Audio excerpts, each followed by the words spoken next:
Bienvenido viajero nebuloso, continuamos el viaje por el cosmos y la Tierra, de eso se trata todo y cada centímetro de átomo. Ve a ver los anteriores antes que visualices este para que lleves el hilo de la historia y seguimos con personajes conocidos. El 15 de enero de 1934, la revista Physical Review publicó un extracto muy conciso de la exposición que habían hecho el mes anterior en la Universidad de Stanford, Zwicky y Baade. A pesar de su extrema brevedad, un solo párrafo de 24 líneas, la exposición contenía una enorme cantidad de ciencia nueva. Aportaba la primera alusión a supernovas y a estrellas de neutrones, explicaba de forma convincente el proceso de su formación, calculaba correctamente la escala de su potencia explosiva, relacionaba las explosiones de supernovas con el origen de un nuevo y misterioso fenómeno. Unos rayos cósmicos que se había descubierto recientemente que pululaban por el universo. Estas ideas eran, como mínimo, revolucionarias. La existencia de estrellas de neutrones no se confirmaría hasta 34 años después. Lo más curioso es que Zwicky no tenía ni idea de por qué sucedía todo eso. Según Thorne, no comprendían suficientemente las leyes de la física como para poder sustanciar sus ideas. Lo único que tenía era talento para las grandes ideas. La tarea del repaso matemático quedaba para otros, sobre todo para Bate. Zwicky fue también el primero que se dio cuenta de que no había ni mucho menos masa visible suficiente en el universo para mantener unidas las galaxias. De modo que tenía que haber algún otro influjo gravitatorio, lo que ahora llamamos materia oscura. Una cosa que no supo ver fue que, si se comprimiese lo suficiente una estrella de neutrones, se haría tan densa que ni siquiera la luz podría escapar a su inmenso tirón gravitatorio. Entonces tendríamos un agujero negro. Desgraciadamente las ideas de Zwicky casi pasaron desapercibidas, porque la mayoría de sus colegas le menospreciaba. Cuando el gran Robert Oppenheimer centró su atención 5 años después en las estrellas de neutrones, en un artículo que hizo época, no aludió ni una sola vez a ninguno de los trabajos de Zwicky, a pesar de que éste llevaba años trabajando en el mismo asunto en una oficina que quedaba al fondo del pasillo. Las deducciones de Zwicky respecto a la materia oscura siguieron sin atraer ninguna atención seria durante casi 40 años. Lo único que podemos suponer es que, durante ese periodo, Zwicky debió de hacer un montón de planchas. Cuando levantamos la cabeza hacia el cielo, la parte del universo que nos resulta visible es sorprendentemente reducida. Solo son visibles desde la Tierra. A simple vista unas 6.000 estrellas, y solo pueden verse unas 2.000. Desde cualquier punto. Con prismáticos, el número de estrellas que podemos ver desde un solo emplazamiento aumenta hasta una cifra aproximada de 50.000. Y, con un telescopio pequeño de 2 pulgadas, la cifra salta hasta las 300.000. Con un telescopio de 16 pulgadas, como el de Adams, empiezas a contar no estrellas sino galaxias. Adams calcula que puede ver desde su solana de 50.000 a 100.000 galaxias que contienen 10.000 millones de estrellas cada una. Se trata sin duda de números respetables, pero, incluso teniendo eso en cuenta, las supernovas son sumamente raras. Una estrella puede arder miles de millones de años, pero solo muere una vez y lo hace deprisa. Y unas pocas estrellas moribundas estallan. La mayoría expira quedamente, como una fogata de campamento al amanecer. En una galaxia típica, formada por unos 10.000 millones de estrellas, una supernova aparecerá como media una vez cada 200 o 300 años. Así que buscar supernovas será un poco como situarse en la plataforma de observación del Empire State con un telescopio y escudriñar las ventanas del Manhattan con la esperanza de localizar, por ejemplo, a alguien que esté encendiendo 23 velas en una tarta de cumpleaños. Por eso, cuando un clérigo afable y optimista acudió a preguntar si tenían mapas de campo utilizables para cazar supernovas, la comunidad astronómica creyó que estaba loco. Adams tenía entonces un telescopio de 10 pulgadas. Tamaño muy respetable para un observador de estrellas aficionado, pero que no es ni mucho menos un aparato con el que se pueda hacer cosmología seria, y se proponía localizar uno de los fenómenos más raros del universo. Antes de que Adams empezase a buscar en 1980, se habían descubierto durante toda la historia. Pero Adams tenía ciertas ventajas. Casi todos los observadores, como la mayoría de la gente en general, están en el hemisferio norte, así que él disponía de un montón de cielo básicamente para él, sobre todo al principio. Tenía también velocidad y una memoria portentosa. Los telescopios grandes son difíciles de manejar y gran parte de su periodo operativo se consume en maniobrarlos para ponerlos en posición. Adams podía girar su ahora pequeño telescopio de 16 pulgadas como un artillero de cola su arma en un combate aéreo y dedicaba solo un par de segundos a cada punto concreto del cielo. Así que podía observar unas 400 galaxias en una sesión, mientras que un telescopio profesional grande podría observar, con suerte, 50 o 60. Buscar supernovas es principalmente cuestión de no encontrarlas. De 1980 a 1996. Hizo una media de 2 descubrimientos al año. No es un rendimiento desmesurado para centenares de noches de mirar y mirar. En una ocasión descubrió 3 en 15 días. Pero luego se pasó 3 años sin encontrar ninguna. El hecho de no encontrar ninguna tiene cierto valor, en realidad, dijo. Ayuda a los cosmólogos a descubrir el ritmo al que evolucionan las galaxias. Es uno de esos sectores raros en que la ausencia de pruebas es una prueba. En una mesa situada al lado del telescopio se amontonan fotografías y papeles relacionados con su trabajo, y me mostró entonces algunos de ellos. ¿Has hojeado alguna vez publicaciones populares de astronomía? Y debes haberlo hecho en algún momento. Sabrás que suelen estar llenas de fotos en colores, muy luminosas, de nebulosas lejanas y cosas parecidas, nubes brillantes, de luz celestial esplendorosas, delicadas, impresionantes. Las imágenes del trabajo de Adams no se parecen en nada a eso. Son fotos borrosas en blanco y negro, con puntitos con brillo de halo. Me enseñó una en la que se veía un enjambre de estrellas entre las que se agazapaba un leve destello. Tuve que acercarme mucho para apreciarlo. Evans me explicó que era una estrella de una constelación llamada Cornax, de una galaxia que los astrónomos denominan NGC 1365. NGC 1 significa Nuevo Catálogo General, que es donde se registran estas cosas. Fue en tiempos un grueso volumen que había en el escritorio de alguien en Dublín. Hoy, huelga decirlo, es una base de datos. Durante 60 millones de años, la luz de la espectacular defunción de esta estrella viajó infatigable por el espacio hasta que, una noche de agosto de 2001, llegó a la Tierra en forma de un soplo de radiación, la luminosidad más tenue en el cielo nocturno. Y, por supuesto, fue Robert Adams desde su ladera perfumada por los eucaliptos quien lo detectó. Creo que hay algo satisfactorio en eso de que la luz viaje millones de años a través del espacio, dijo Adams. Y, justo en el momento preciso en que llega a la Tierra, haya alguien que esté observando ese trocito preciso de firmamento y la vea. Parece justo. Un acontecimiento de esa magnitud. Las supernovas hacen mucho más que inspirar una sensación de milagro.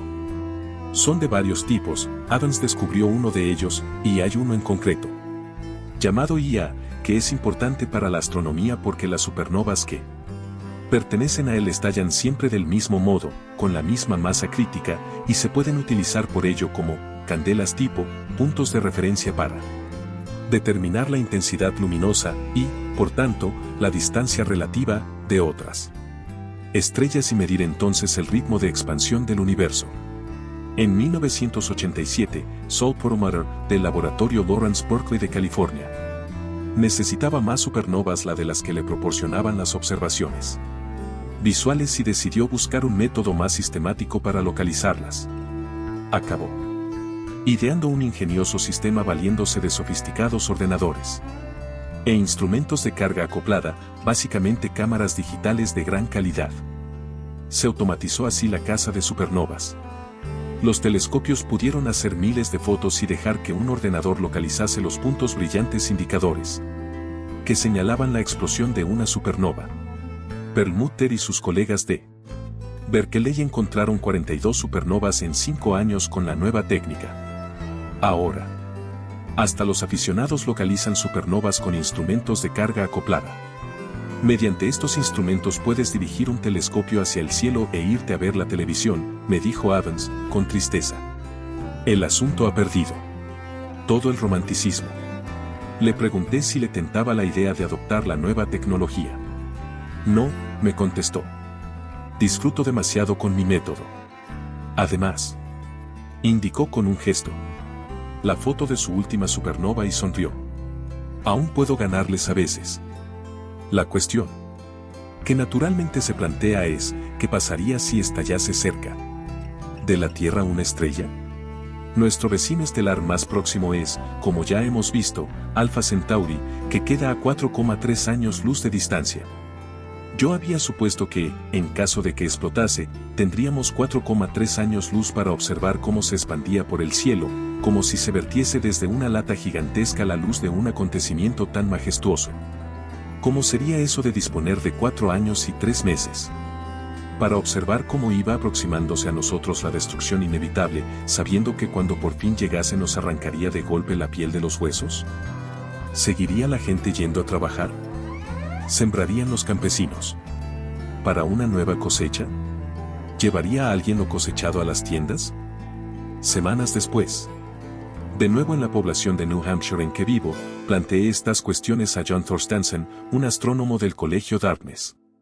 La noticia de un acontecimiento de ese género viaja a la velocidad de la luz, pero también lo hace su capacidad destructiva, de manera que te enteras de ello y mueres por ello en el mismo instante.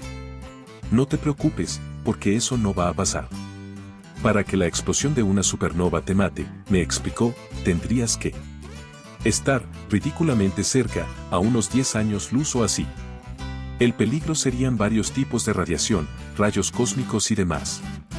Las radiaciones producirían fabulosas auroras, cortinas resplandecientes de luz pavorosa que llenarían todo el cielo. No sería nada bueno. Una cosa tan potente como para crear un espectáculo como ese podría muy bien acabar con la magnetosfera, la zona magnética que hay sobre la Tierra, y que normalmente nos protege de los rayos ultravioleta y de otras agresiones cósmicas. Sin la magnetosfera, el pobre desdichado al que se le ocurriese ponerse al sol no tardaría mucho en adquirir la apariencia de, digamos, una pizza demasiado hecha. Thorstensen me explicó que la razón de que podamos estar razonablemente seguros de que no sucederá un acontecimiento de ese género en nuestro rincón de la galaxia es, en primer lugar, que hace falta un tipo determinado de estrella para hacer una supernova. La estrella candidata debe tener una masa de 10 a 20 veces mayor que la de nuestro Sol y no tenemos nada del tamaño preciso que esté tan cerca. Afortunadamente, el universo es un sitio grande. La candidata posible más próxima, añadió, es Betelgeuse, cuyos diversos chisporroteos llevan años indicando que está sucediendo allí algo curiosamente inestable. Pero Betelgeuse se encuentra a 50.000 años luz de distancia. Solo 6 veces en la historia registrada ha habido supernovas lo bastante cerca para que pudieran apreciarse a simple vista. Una de ellas fue una explosión que se produjo en 1054 y que creó la nebulosa del Cangrejo. Otra, de 1604, hizo una estrella tan brillante como para que se pudiera ver durante el día, a lo largo de más de 3 semanas. El caso más reciente se produjo en 1987, cuando una supernova estalló en una zona del cosmos llamada la Gran Nube Magallánica, pero solo fue visible en el hemisferio sur e, incluso allí, muy poco. Y se produjo a la distancia confortablemente segura de 169.000 años luz. Las supernovas son significativas para nosotros en otro sentido que es, sin duda, fundamental. Sin ellas, no estaríamos aquí. Recordarás el interrogante cosmológico con que acabamos el primer capítulo, que la gran explosión creó muchísimos gases ligeros pero ningún elemento pesado. Aunque estos llegaron después, durante un periodo muy largo nadie fue capaz de explicar cómo llegaron. El problema era que se necesitaba algo caliente de verdad, más caliente incluso que el centro de las estrellas más calientes, para forjar carbón, hierro y los otros elementos sin los cuales seríamos deplorablemente Inmateriales. Las supernovas proporcionaron la explicación, y quien lo descubrió fue un cosmólogo inglés casi tan singular en sus modales y actitudes como Fred Zwicky. Ese cosmólogo inglés, natural de Yorkshire, se llamaba Fred Hall. Una necrológica de Nature describía a Hoyle, que murió en el año 2001, como cosmólogo y polemista, y era indiscutiblemente esas dos cosas. Según la misma necrológica, anduvo enzarzado en polémicas durante la mayor parte de su vida. Puso su nombre a mucha basura. Aseguró, por ejemplo, sin pruebas, que el fósil de un Archaeopteryx que atesoraba el Museo de Historia Natural era una falsificación parecida al fraude de Piltdown, lo que provocó la cólera de los paleontólogos del museo, que tuvieron que pasarse muchos días atendiendo llamadas telefónicas de periodistas de todo el mundo. Creía también que la Tierra había sido sembrada desde el espacio no solo con vida sino también con muchas de sus enfermedades, como la gripe y la peste bubónica, y en cierta ocasión dijo que los seres humanos habían adquirido evolutivamente la nariz prominente con los orificios protegidos para evitar que los patógenos cósmicos les cayeran en ellas. Fue él quien empezó a difundir el término gran explosión, con intención burlona, en un programa de radio en 1952. Dijo que nada de lo que sabíamos de la física podía explicar por qué todo, reducido a un punto, empezaba a expandirse de forma brusca y espectacular. Era partidario de una teoría del estado constante, en la que el universo se hallaba en un proceso constante de expansión y creaba materia nueva continuamente. Se dio cuenta también de que, si las estrellas implosionaban, tenían que liberar inmensas cantidades de calor, 100 millones de grados o más, suficiente para generar los elementos más pesados en un proceso llamado nucleosíntesis. En 1957, trabajando con otros, demostró cómo se formaron los elementos pesados en explosiones de supernovas. Por este trabajo recibió el premio Nobel uno de sus colaboradores, W. A. Fowler. Él, vergonzosamente, no lo recibió. Según su teoría, la explosión de una estrella genera calor suficiente para crear todos los elementos nuevos y esparcirlos por el cosmos, donde formarían nubes gaseosas, lo que se conoce como medio interestelar, que podrían acabar agrupándose en nuevos sistemas solares. Con las nuevas teorías se pudieron elaborar por fin posibles escenarios para explicar cómo llegamos aquí. Lo que ahora creemos saber es lo siguiente. Hace unos 4.600 millones de años se acumuló en el espacio, donde estamos ahora, y empezó a agruparse un gran remolino de gas y polvo de unos 24.000 kilómetros de anchura. Casi toda su masa, el 99,9% de todo el sistema solar, formó el Sol. Del material flotante que quedaba, 2 granos microscópicos se mantuvieron lo bastante próximos para unirse en virtud de las fuerzas electrostáticas. Ese fue el momento de la concepción para nuestro planeta. Y sucedió lo mismo por todo el incipiente sistema solar. Los granos de polvo formaron agrupaciones cada vez mayores al chocar. Llegó un momento en que esas agrupaciones fueron ya lo suficientemente grandes para que pudieran calificarse de planetesimales.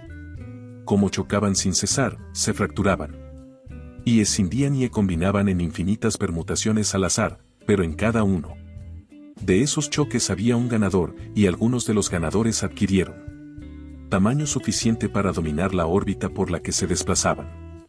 Todo eso sucedió con una rapidez extraordinaria.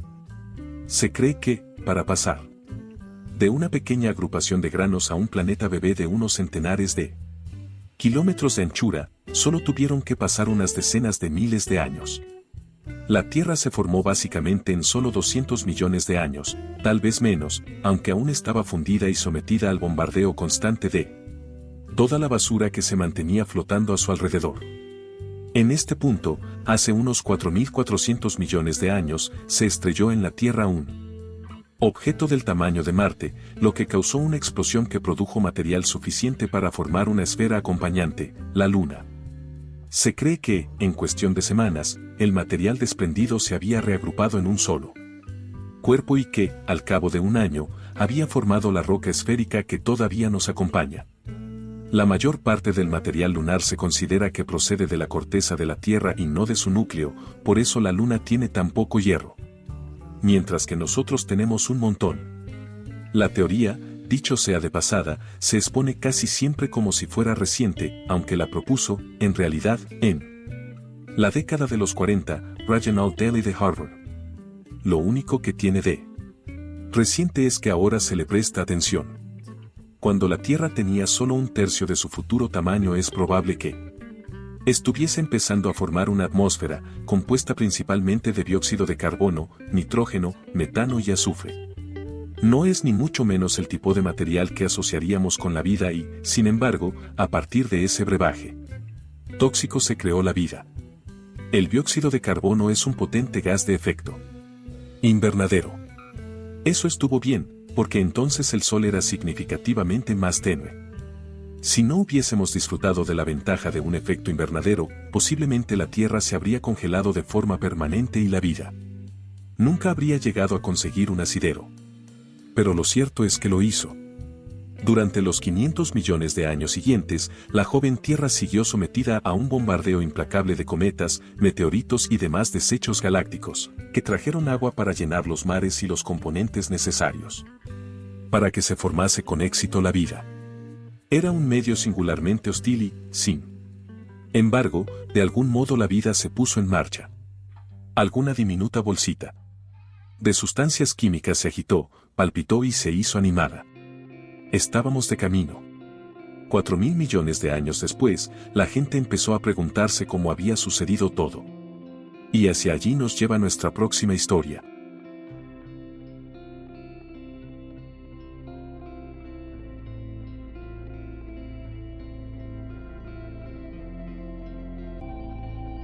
Hazme saber en los comentarios si te gusta el camino que llevamos, no olvides dejar tu me gusta y suscribirte.